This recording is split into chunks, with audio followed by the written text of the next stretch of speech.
Dos espolones que tiene atrás, que también los puede tener adelante, y sobre todo el color, que es negro, luego las manchas de lo que es encima de los ojos, y los calcetines. Es muy peculiar, además de lo que es el pelo, que es medio largo.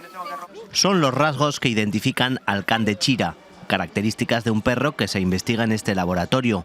Buscan marcadores genéticos que puedan definirlo para considerarla una raza única y autóctona aragonesa. Ahora estamos buscando muestras de otras razas pastoras que pueden ser similares, para ver si genéticamente realmente can de Chira es distinto o no. ¿Vale?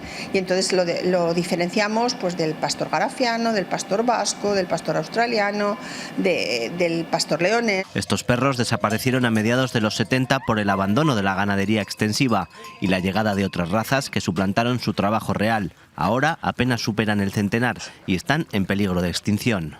Ahora mismo tenemos reconocidos aproximadamente unos 85 ejemplares, ¿de acuerdo? Tanto por jueces de la asociación como por jueces de la Real Sociedad Canina. Se aprenden rápido.